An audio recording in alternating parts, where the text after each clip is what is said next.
Messi Messi Messi দেখাই দিল আজকে হারার আগে আর্জেন্টিনা হারে না। বিশ্ব চ্যাম্পিয়ন কেউ এমনি এমনি হয় না।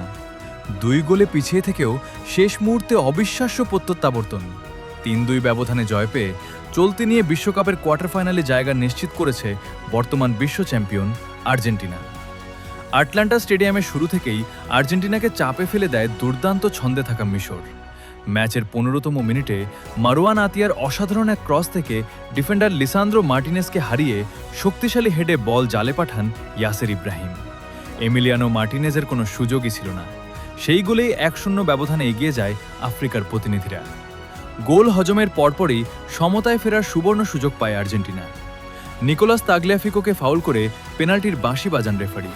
কিন্তু বিশ্বকাপের অন্যতম সেরা গোলরক্ষক হিসেবে নিজেকে প্রমাণ করা মোস্তফা শোবের বাঁদিকে ঝাঁপিয়ে পড়ে মেসির শট অবিশ্বাস্যভাবে ঠেকিয়ে দেন। চলতি বিশ্বকাপে এটি ছিল শোবেরের দ্বিতীয় পেনাল্টি সেভ। এরপর একের পর এক আক্রমণ চালায় আর্জেন্টিনা। অ্যালেক্সিস ম্যাকঅ্যালিস্টারের হেড, হুলিয়ান আলভারেজের খুব কাছ থেকে নেওয়া শট সবই দুর্দান্ত দক্ষতায় প্রতিহত করেন শোবের। ফলে 2010 বিশ্বকাপে জার্মানির বিপক্ষে কোয়ার্টার ফাইনালের পর এই প্রথম বিশ্বকাপের কোনো ম্যাচে বিরতিতে পিছিয়ে পড়ে মাঠ ছাড়তে হয় আর্জেন্টিনাকে। দ্বিতীয়ার্ধেও মিশরের আক্রমণের ধার কমেনি।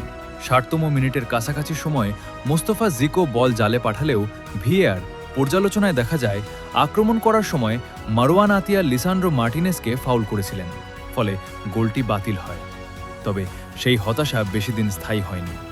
67তম মিনিটে মোহাম্মদ সালাহর নেতৃত্বে দ্রুতগতির একটা পাল্টা আক্রমণ থেকে বল পৌঁছে যায় হাইমেস আসানের কাছে। ডান দিক থেকে তার নিখুঁত ক্রসে 6 গজ বক্সের ভেতর থেকে সহজেই জালে জড়িয়ে দেন মোস্তফা জিকো। স্কোর লাইন হয়ে যায় 2-0। পুরো স্টেডিয়াম তখন আরেকটি বিশ্বকাপ অঘটনের অপেক্ষায়। কিন্তু বিশ্ব চ্যাম্পিয়নদের গল্প তখনও শেষ হয়নি। 79তম মিনিটে ডান দিক থেকে লিওনেল মেসির মাপা ক্রসে উঁচুতে উঠে দুর্দান্ত হেডে ব্যবধান কমান ক্রিস্টিয়ান রোমেরো। গোলটি যেন নতুন প্রাণ ফিরিয়ে দেয় আর্জেন্টিনার শিবিরে। মাত্র 4 মিনিট পর আবারও জ্বলে ওঠেন মেসি।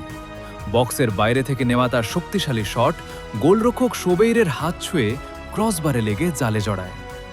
মুহূর্তে 2-2। পুরো ম্যাচের চিত্র বদলে যায়। আর্জেন্টাইন সমর্থকদের উল্লাসে মুখর হয়ে ওঠে অ্যাটলান্টা স্টেডিয়াম। ম্যাচ তখন অতিরিক্ত সময়ে গড়ানোর অপেক্ষায়। কিন্তু যোগ করার সময়ে দ্বিতীয় মিনিটে আসে শেষ নাটকীয়তা। হুলিয়ান আলভারেজের পাশ ধরে দারুণ গতিতে এগিয়ে যান বদরি খেলোয়াড় লাউতারো মার্টিনেজ। বক্সের ভেতর থেকে তিনি নিখুঁত এক ক্রস তুলে নেন এনজো ফার্নান্দেজের মাথায়। কোনো ভুল না করে হেডে বল জালে পাঠিয়ে 3-2 ব্যবধানে আর্জেন্টিনাকে অবিশ্বাস্য জয় এনে দেন ফার্নান্দেজ। শেষ বাঁশি বাজতেই আনন্দে ভেসে যায় আর্জেন্টিনা শিবির, আর হতাশায় ভেঙে পড়ে মিশরের ফুটবলাররা। চলতি বিশ্বকাপে এটি ছিল মেসির 8ম গোল, আর বিশ্বকাপ ইতিহাসে তার মোট গোল সংখ্যা বেড়ে দাঁড়ায় 21। একই সঙ্গে টানা 9টি বিশ্বকাপ ম্যাচে গোল করার অসাধারণ ধারাও অব্যাহত রাখেন 8 বারের ব্যালন দিওর জয়ী এই কিংবদন্তি। অন্যদিকে মিশরও ইতিহাসের খুব কাছে পৌঁছে গিয়েছিল। তারাই প্রথম আফ্রিকান দল হিসেবে বিশ্বকাপে বর্তমান চ্যাম্পিয়নদের বিপক্ষে 2 গোলের লিড নেয়। কিন্তু শেষ পর্যন্ত আর্জেন্টিনার অদম্য মানসিকতা, অভিজ্ঞতা এবং শেষ পর্যন্ত লড়ে যাওয়ার স্বভাবের কাছে হার মানতে হয় তাদের।